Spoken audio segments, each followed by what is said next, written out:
Boa noite, pessoal. Tudo bem? Bem-vindos à quarta live da LZ. Não, quarta não, quinta live da LZ. Obrigado pela presença. Estamos aí com assuntos diversos, né? Hoje, nessa semana, a gente recebe o Bruno Caraza, que é economista, cientista político, vai trazer um pouco da visão desse momento no mercado. Amanhã, a Maria Alice Mendes, que é consultora organizacional, vai falar um pouco do papel do líder nesse momento do mercado. Nosso convidado já entrou aí, ó, Bruno Caraza. E quinta-feira o Demis Oliveira, que é superintendente de vendas da Direcional. E na sexta-feira a Marcinha Nunes, que é filha da dona Lucinha, uma querida, que vai falar um pouco sobre a gastronomia mineira. Maravilha? Já vamos começar aqui, chamar o nosso convidado e um pouquinho da história dele.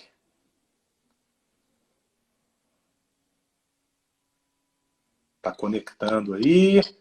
Fala, doutor Bruno! E aí, Luigi, tudo bem? Oi, pessoal. Tudo. Prazer estar aqui na live da LZ. Você já fez outras lives, Bruno?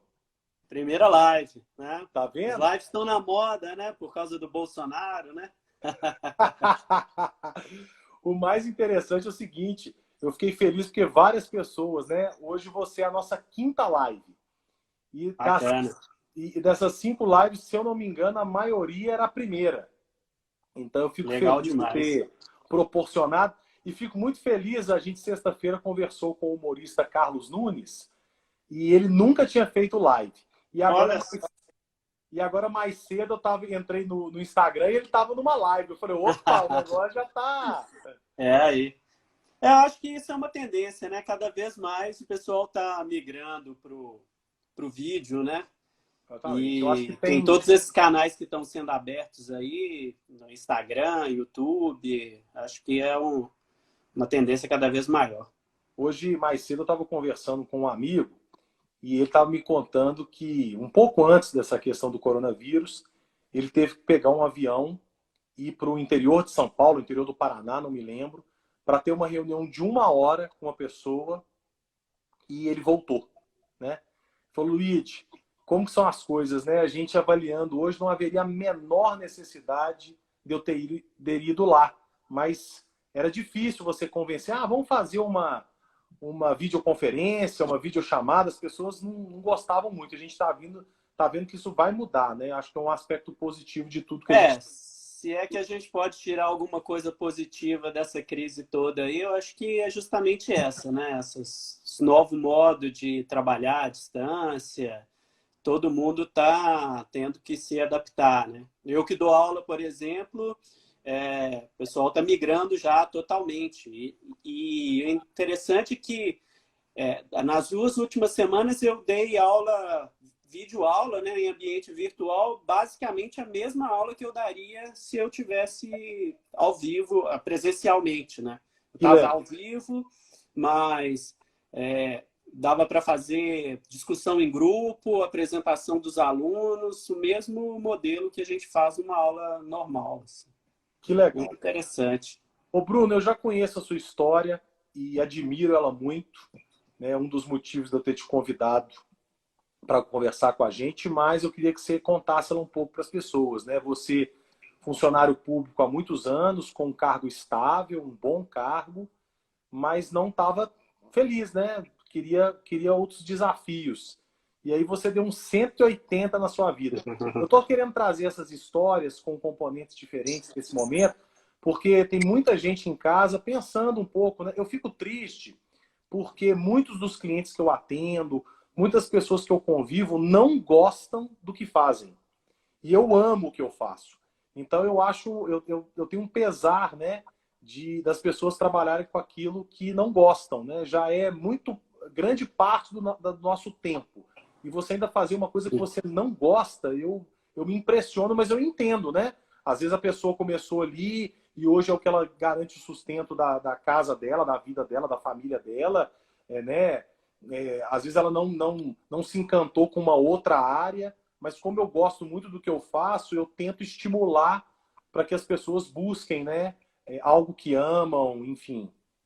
Isso é uma coisa importante. Só antes de você falar, pessoal, quem quiser mandar pergunta, fique super à vontade, viu? Eu sempre vou, fico de olho aqui nos comentários, tanto comentários como perguntas para o Bruno.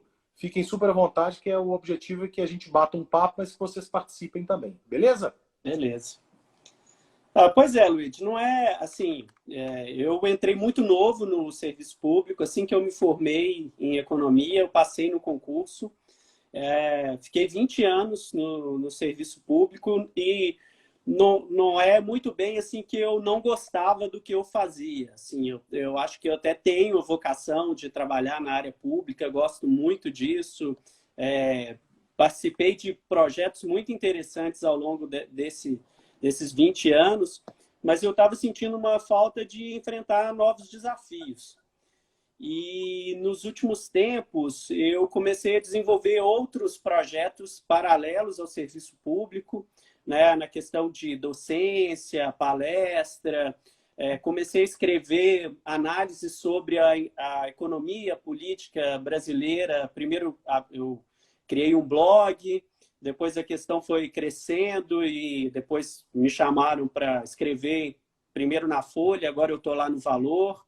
Então, à medida que a vida foi abrindo esses caminhos, né, a vida é meio tortuosa, assim, as oportunidades vão surgindo, eu achei que estava na hora de me dedicar efetivamente, de corpo e alma, e tomar essa minha participação no debate, não como um hobby que eu tinha, que eu fazia em complemento ao meu trabalho, nas horas vagas, com algo profissional mesmo, poder me dedicar integralmente à pesquisa dos temas que estão acontecendo, ao acompanhamento das medidas que são publicadas pelo governo. Então, desde junho do ano passado, eu estou licenciado, não saí efetivamente do serviço público, eu tenho essa garantia eu tirei uma licença não remunerada. Legal. Mas cada vez mais eu me sinto assim, motivado com esse novo projeto da minha vida. E 20 anos depois, seguir novos caminhos e enfrentar novos desafios. Legal. Tô tendo aqui, home office é uma beleza, né? É menino gritando de um lado, pulando de outro.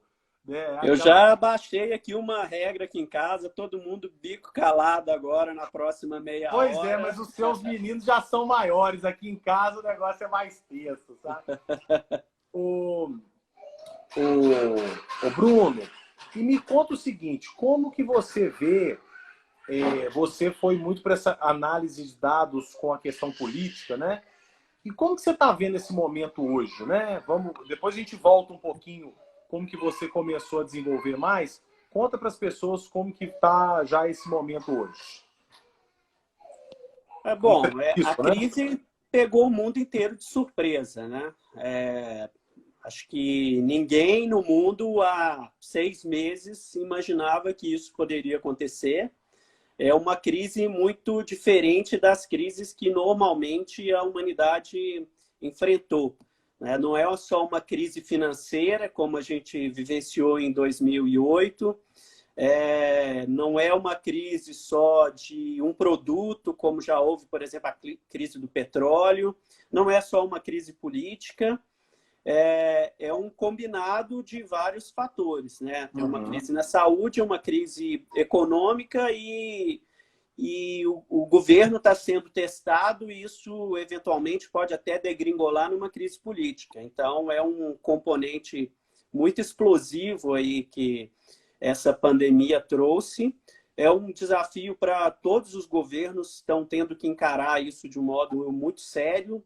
Eu tenho acompanhado as medidas que estão sendo tomadas pelos governos dos principais países, todos eles encarando a crise como algo realmente muito pesado, algo que pode trazer consequências econômicas muito grandes.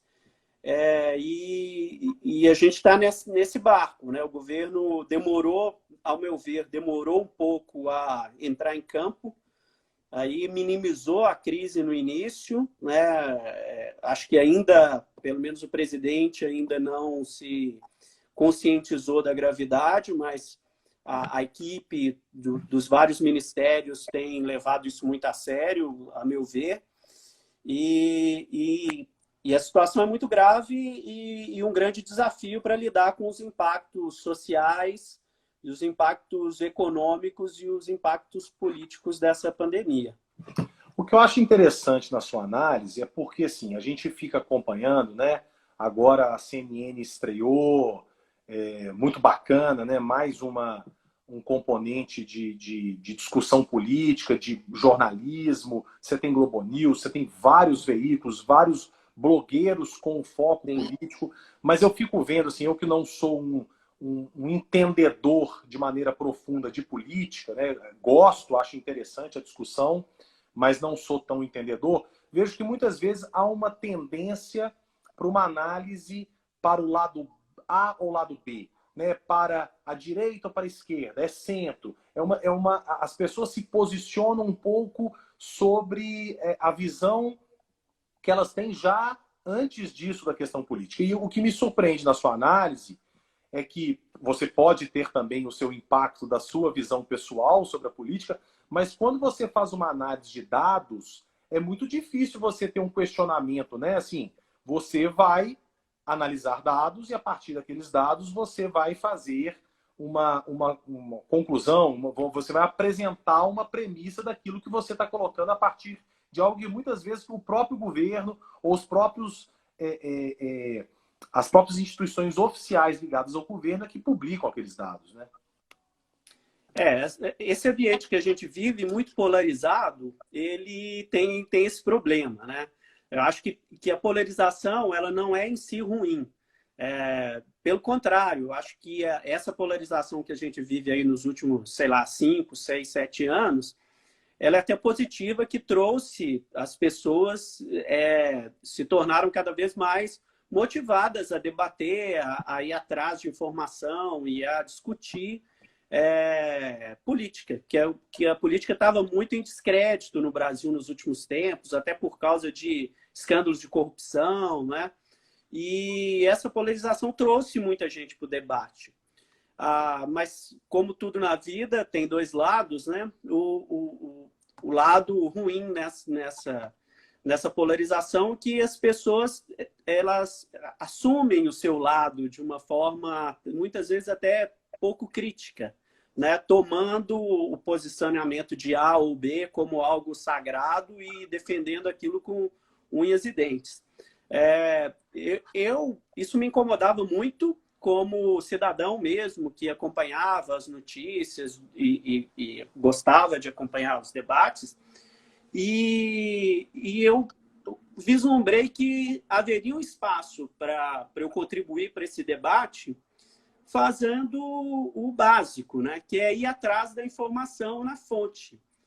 E com a vantagem aí de que eu tenho essa formação meio híbrida da economia e do direito, né? E pesquiso cada vez mais a política, eu tenho essa gana de ir atrás dos dados para fundamentar as minhas análises. Então, vou atrás do dado, o governo solta uma medida provisória, eu sento, analiso a medida provisória, vejo o que ela está mudando. Dá um trabalho imenso. Eu imagino. Mas eu acho que eu me sinto assim, até no dever de cidadão que teve o privilégio de ter uma formação aí nessas áreas, de ir atrás desses dados e poder oferecer para o público uma leitura o mais isenta possível. A isenção total a gente sabe que não é possível, ninguém consegue ter uma visão, né? Todos nós temos os nossos preconceitos, as nossas visões, né? Mas eu procuro me despir dessas preferências e ser o mais fiel possível aos dados e às informações que eu consigo buscar lá na fonte, né? Na lei que acabou de sair, no projeto que está em debate no Congresso, no dado que foi divulgado agora. Então, eu sempre busco fundamentar as minhas análises com esse objetivo. Maravilha. O Guilherme Dias, meu grande amigo, está perguntando o seguinte: vocês consideram Vocês consideram que a crise de 2008 teve poucos ou muitos reflexos no Brasil? Pois, para mim, nada perto do que se aproxima. É muito diferente essa crise do que foi em 2008. 2008 realmente foi uma crise severa, uma crise financeira mundial, né? Começou nos Estados Unidos, teve um reflexo muito grande na Europa e acabou chegando aqui, mas temos uma diferença muito grande entre o que aconteceu lá e o que aconteceu, o que está acontecendo agora. Hoje, essa crise que a gente está enfrentando, ela tem três componentes, né? Ela tem um componente que é um componente de choque de oferta. Eu vou explicar o economês aqui. O que quer dizer isso? Hoje, o mundo é muito globalizado, as cadeias de produção ao redor do mundo são muito integradas, e um produto que é produzido aqui no Brasil, ele tem peças que são produzidas na China, que são produzidas nos Estados Unidos, que são produzidas na Argentina, no Chile, e as empresas estão cada vez mais internacionalizadas, e essa crise rompe essa cadeia produtiva mundial à medida em que ela atinge principalmente os grandes países produtores, né? Começou na China, foi para a Europa e agora está se alastrando pelos Estados Unidos. Então, os principais mercados produtores do mundo de produtos com tecnologia, produtos, né, com componentes mecânicos, elétricos, eletrônicos, de computação.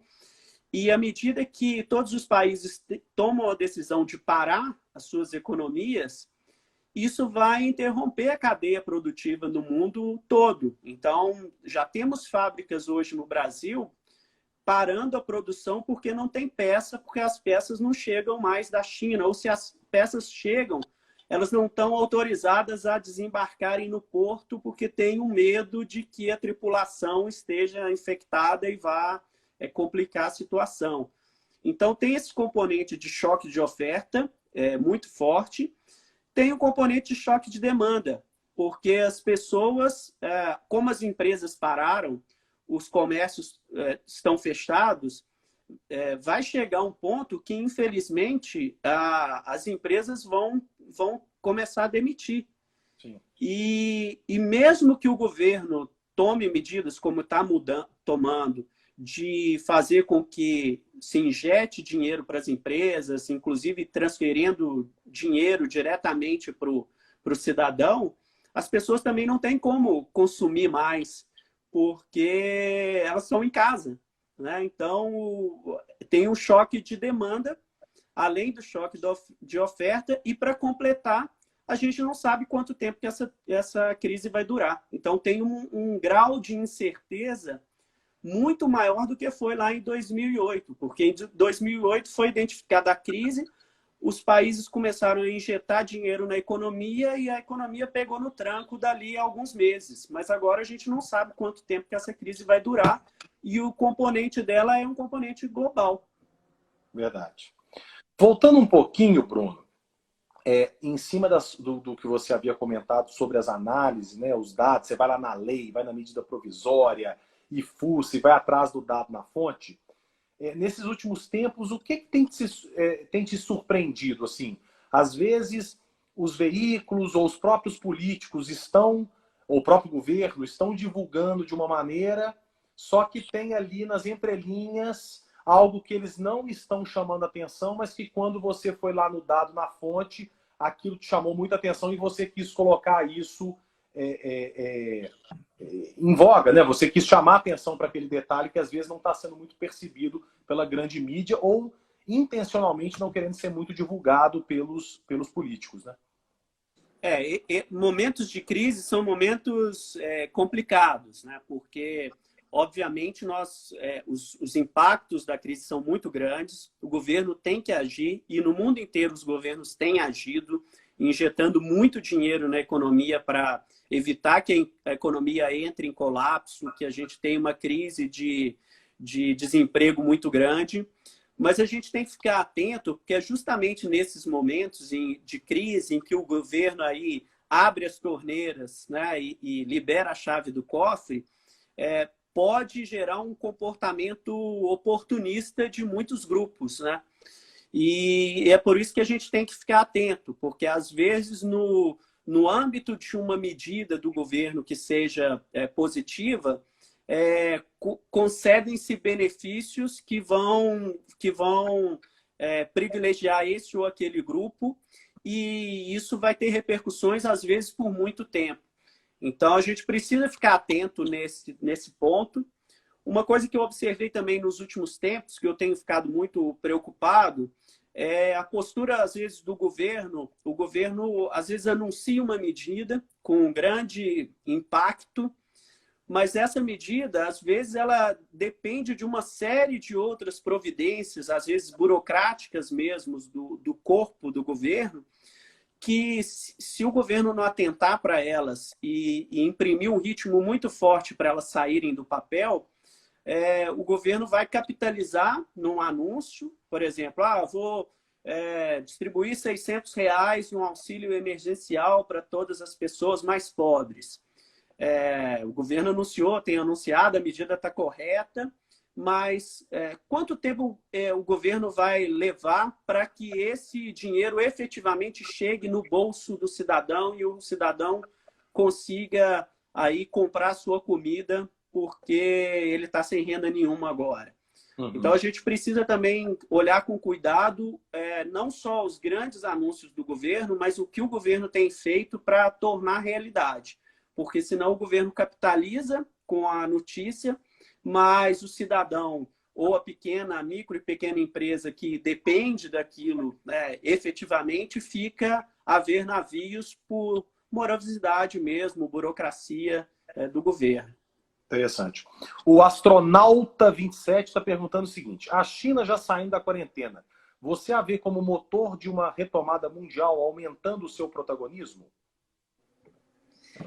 A gente tem que ter muita atenção nesse movimento da China, né? A princípio ela estava voltando, mas já começam a chegar notícias de que algumas regiões da China estão extremamente preocupadas com uma segunda onda da epidemia, né? A China ela foi muito bem sucedida em fechar a sua economia, né? Ela fez um lockdown total na região lá de Hubei, de Wuhan, onde era o epicentro da crise, conseguiu conter a proliferação da doença, mas o mundo ele é muito conectado, interconectado, e a China está muito preocupada, assim como outros países que foram bem-sucedidos nessa primeira fase, como Singapura, Coreia do Sul, mesmo o Japão, eles estão preocupados com uma segunda onda, que é muito comum nesse caso das epidemias, né? Eu fiz uma pesquisa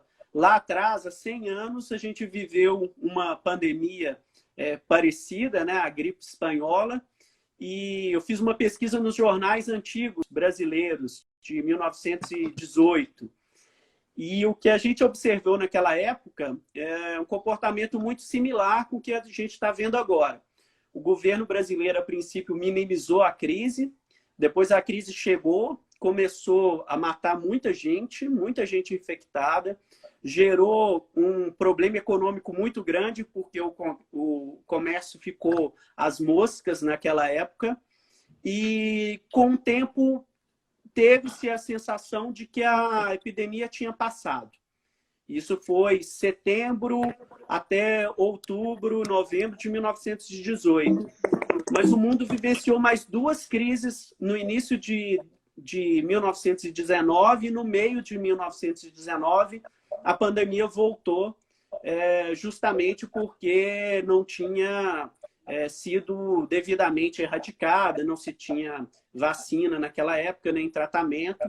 Então a gente precisa ter cuidado ao analisar e pensar que a situação está sob controle, porque o vírus ele é muito malicioso e nós podemos ter aí uma segunda, uma terceira onda dessa epidemia e o mundo inteiro está preocupado com isso. Maravilha. Ô Bruno, você, né, eu não sei se está ainda muito recente, mas essas últimas medidas provisórias, O que tem acontecido, né, de um mês para cá, praticamente, um pouco menos, né, de um mês para cá, você conseguiu fazer alguma análise de dados que te surpreendeu em relação a algumas medidas econômicas ou políticas que têm sido tomadas? Olha, basicamente o Brasil está seguindo com um pouco de atraso aquilo que foi tomado inicialmente na União Europeia, né, pela Itália, pela Alemanha, pela França, depois o Reino Unido, os Estados Unidos, e agora a gente está tomando essas medidas. A gente não sabe, no início a gente imaginava que essa recessão seria uma recessão forte, mas que teríamos uma rápida recuperação. O que em economia a gente chama como se fosse uma crise em V. Né? Você tem uma queda muito aguda e depois a economia recupera rápido. À medida que ficou claro que os impactos eram muito grandes, muitos economistas no mundo inteiro já têm defendido que teremos uma recuperação em U. Ou seja, a crise vai ser profunda, ela vai demorar a se recuperar e vai recuperar lentamente, formando um formato não de um V agudo, mas de um U mais achatado, né? Com o fundo do poço mais achatado. E tem gente bem pessimista achando que teremos uma crise em L, né? Vai ser uma queda profunda na economia e nós vamos continuar no impacto no buraco por muito tempo, até no futuro você recuperar. Diante dessa situação, o mundo todo tem tomado medidas muito fortes, porque tem um temor muito grande de que tenha uma quebradeira geral na economia. E o que o Banco Central e o que o governo tem editado de medidas nessa direção? Primeiro, ter flexibilizado o crédito bancário. Então, o Banco Central tem concedido, tem dado uma injeção de liquidez nos bancos para que os bancos não se retraiam e continuem provendo crédito para as empresas justamente no momento que elas mais precisarem. Uhum.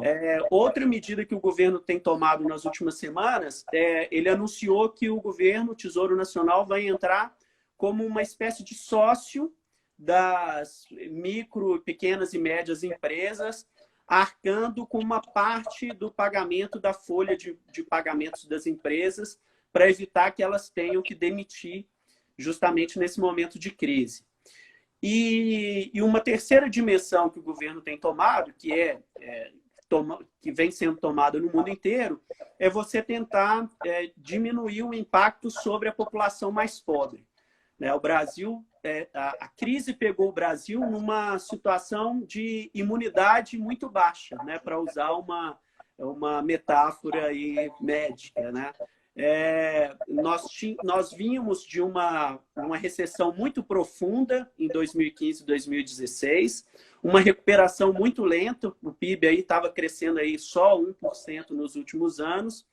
A gente tinha empresas, a gente tem as empresas com uma capacidade ociosa muito grande, uma taxa de desemprego muito elevada, né, 11% da população, e uma precarização do mercado de trabalho, né? Muitas pessoas autônomas, muitas pessoas trabalhando por conta própria e pessoas que não estão aí protegidas pela CLT, pelo INSS.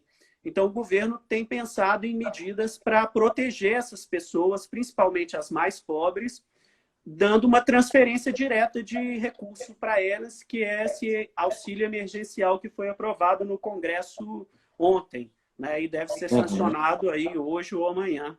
E vamos ver quanto tempo que a burocracia do governo, da Caixa Econômica, vai levar para que essas medidas cheguem direto no bolso das pessoas e no caixa das empresas, porque a crise é muito grave. Perfeito. Ô Bruno, o Léo Lage Carneiro, grande Léo, abraço. Na última eleição, os brasileiros optaram por um governo liberal, de direita, e hoje, na crise, os brasileiros clamam por um intervencionismo governamental na economia. Na sua opinião, Paulo Guedes continuará como ministro depois disso tudo? Essa pergunta é uma pergunta de $1 milhão, né? Bom, como que eu vejo essa situação? A situação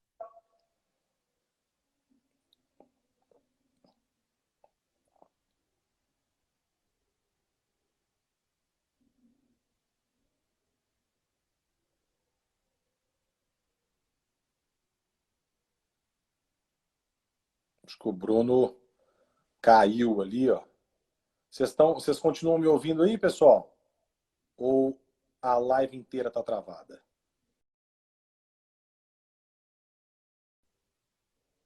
Ah, ele caiu.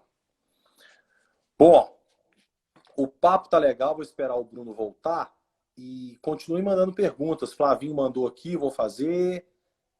Já estou aqui com outras perguntas. Fiquem super à vontade, estou aguardando o Bruno voltar, é natural, né? Tem muita gente fazendo live e aí cai mesmo. Aí voltou. Oi, Luiz. Caiu aqui. Não machucou, não, né? Tá tranquilo. Tá tudo bem. Ótimo que foi Vê que exatamente foi. na. Você começou a falar, a responder a pergunta do Léo sobre a questão, né? Eu fiz a pergunta sabendo que você ia fazer essa brincadeira, né? Ninguém sabe, mas a gente queria um pouco da sua opinião nesse sentido. Não, pois é, estava falando que ninguém sabe como vai ser essa situação. O Brasil, realmente, a crise ela é tão severa que todos esses dogmas, esses posicionamentos aí liberais, de todos os lados, né, os governos do mundo inteiro estão revendo esses conceitos, deixando de lado posicionamentos muito fechados em torno de rigor fiscal, em torno de medidas liberais e tentando tomar providências para resgatar a economia.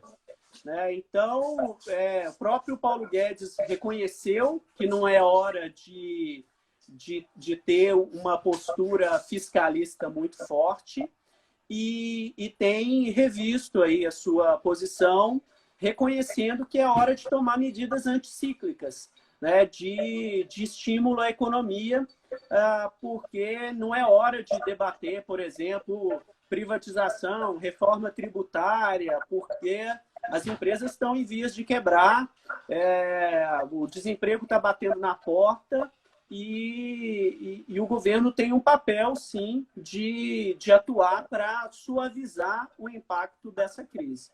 Perfeito. O Jordano perguntou, o Flavinho também está perguntando, Roberta.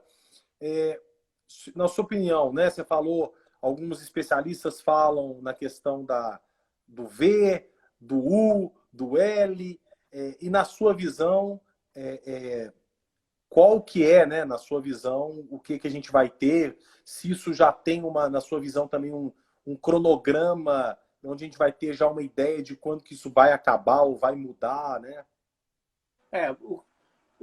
O que eu posso te dizer com base nos dados que eu ando pesquisando, né? O Banco Central ele faz uma pesquisa semanal com os economistas-chefes dos principais bancos, das principais consultorias do Brasil todo, perguntando para eles qual a previsão que eles vão ter em relação à inflação, câmbio, crescimento do PIB no próximo ano. Eu fiz um exercício para verificar qual era o termômetro aí no mercado em relação ao que eles estavam sentindo em relação à crise. Né? E o que eu identifiquei? Eu peguei essa medida do Banco Central em relação à crise de 2008, em relação à greve dos caminhoneiros em 2018 e em relação à crise agora do coronavírus. E eu verifiquei como que mudou a projeção desses economistas, dos bancos, em relação a ao quanto que o PIB vai crescer. E o que os dados mostram é que o mercado está extremamente pessimista com essa crise agora. A reversão de expectativas em relação ao futuro próximo, né, daqui a um ano, é muito mais grave nessa crise do que foi, por exemplo, em 2008 ou na greve dos caminhoneiros em 2018. Para você ter uma ideia, há um mês atrás era basicamente consenso entre os economistas do mercado que o Brasil ia crescer mais ou menos 2% do PIB. O índice dessa semana já estão prevendo uma queda do PIB para esse ano de 0,5%. Então, houve uma virada aí na economia de 2,5% do PIB para perspectiva para esse ano. E tem gente falando em uma queda muito maior, uma queda de 2%. Já vi analistas falando em queda de 4% para esse ano. Então, o que eu observo da leitura, da reação dos agentes e a gravidade da crise, né, os dados que a gente vê, por exemplo, já tem uma queda muito grande nas importações de bens de capital no Brasil. Então, quer dizer que as empresas estão parando de importar máquinas porque elas estão prevendo que não vai ter mercado para um aumento de produção nesse ano. Então, a gente ainda tem poucos indicadores para poder aferir quanto tempo vai durar e qual vai ser a profundidade dessa crise, mas já há vários indícios de que temos um cenário não de uma crise em V, mas sim, pelo menos, de uma crise em U, em que vamos ter uma queda aguda da economia nesse ano e uma recuperação muito lenta para o futuro. Entendi. Infelizmente, né? Infelizmente. Bruno, que pau, eu ficaria aqui mais 1 hora nesse papo, sabe? Nossa, também. Que bom que você está gostando também. Ô Bruno, nesse seu... Você começou a escrever, a estudar isso, já tem quanto tempo que você começou nesse novo caminho? Eu criei um blog, ele se chamava Leis e Números, foi em 2012. Então tem 8 anos. Comecei de uma forma bem despretensiosa, fazendo análises assim, das medidas do governo, publicava no blog, mandava para os meus amigos, tinha um retorno muito bom das pessoas, mas no meio da minha pesquisa para a tese de doutorado, eu estava pesquisando sobre corrupção no Brasil. E aí aconteceu a Lava Jato, surgiu a Lava Jato, e eu já estava pesquisando sobre corrupção, e aí a coisa ganhou uma audiência muito maior, porque eu estava analisando dados, por exemplo, de contribuição de campanha, verificando se o político retribuía o doador de campanha ou não, como um possível indício de corrupção. E aí o blog, que era um blog que eu fazia de maneira despretensiosa, foi crescendo, até que eu recebi um convite de escrever para a Folha, e há um ano, já tem um ano, eu escrevo uma coluna semanal, toda segunda-feira, no Valor Econômico. E como que é, hein? Eu acho interessante, né? Eu tenho amigos, eu fiz jornalismo, né? E eu tenho amigos hoje que estão em grandes veículos, e eu sempre pergunto, e aí? Porque escrever no Valor, né? Primeiro tem uma responsabilidade, né? Credibilidade, mas também deve ter um feedback muito interessante, né? Isso aí é muito interessante, esse processo. Escrever na grande mídia era uma coisa que até me assustava, e eu até ficava um pouco ressabiado em migrar de um blog, que era algo que eu fazia, era pessoal, né? Eu mesmo tinha o controle sobre o que eu ia pesquisar, o que eu ia publicar, e eu tinha um certo receio, por exemplo, de ser até censurado, né? As pessoas sempre falam que a mídia é comprada, a mídia cerceia a opinião das pessoas que escrevem lá. E tanto na Folha quanto no Valor, eu não vivenciei nenhum episódio de crítica por parte da direção do jornal, de reclamação, você pegou pesado com isso aqui. Assim, sempre tive liberdade absoluta de escrever o que eu julgo que é necessário dizer.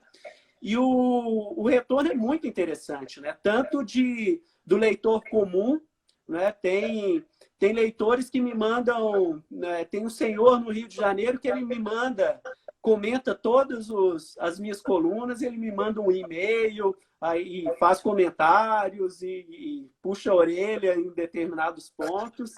Então tem esse contato direto com o leitor que é legal, e é legal também ver que pessoas influentes têm acompanhado o meu trabalho, né? Então, de vez em quando, essa experiência tem aberto um canal de troca de ideias, de análise, uma oportunidade também de eu ouvir um ponto de vista diferente de gente que está fazendo as coisas acontecerem, tanto dentro do governo quanto empresários, políticos.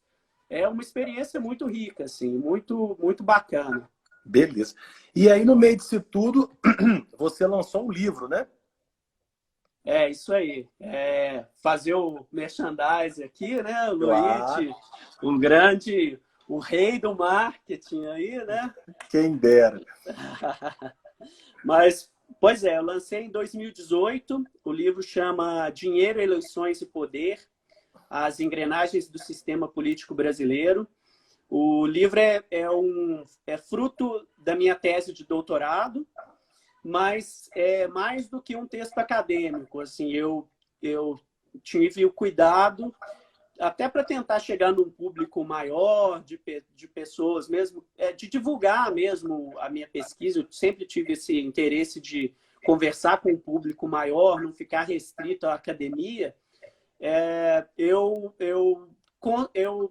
transformei a minha tese num livro mostrando dados sobre o sistema político brasileiro, mas também conversando com as delações da Lava Jato. Então, eu fiz uma pesquisa das delações da Lava Jato e busquei extrair das delações histórias que reforçavam aquilo que eu constatei pesquisando os dados na minha tese de doutorado.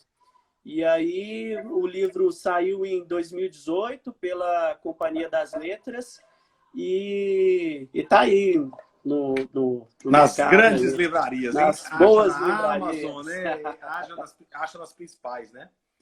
E me Tá conta o aí, tem seguinte, na Amazon, tem tudo. um passarinho me contou que vai ter um outro livro, é verdade? Estou trabalhando aí num novo projeto aí.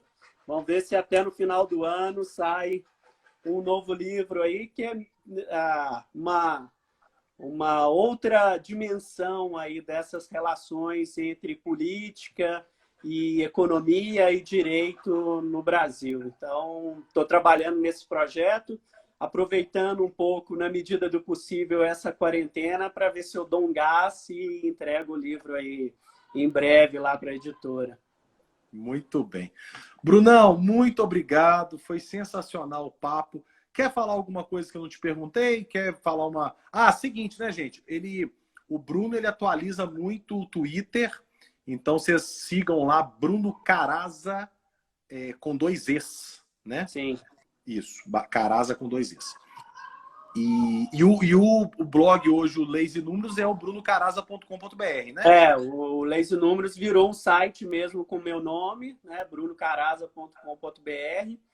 Publico tudo lá que eu falo, as colunas do Valor sempre vão para lá, as minhas análises do Twitter, tenho usado muito o LinkedIn também, e acho que é isso, a gente tem que estar em todas as mídias para tentar fomentar esse debate, e achei super bacana essa sua iniciativa, essa oportunidade aí de poder discutir sobre diversos prismas, né?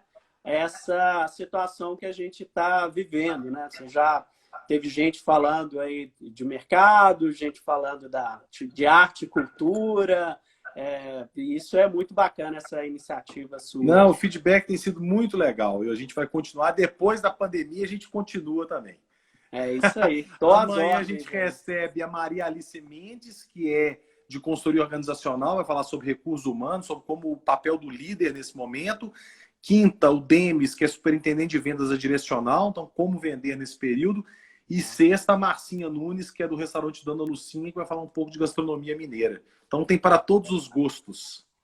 Luigi aí movimentando toda a sua rede de contatos. Ah, meu amigo, LT, todos né? os contatos pessoais e profissionais. Graças a Deus.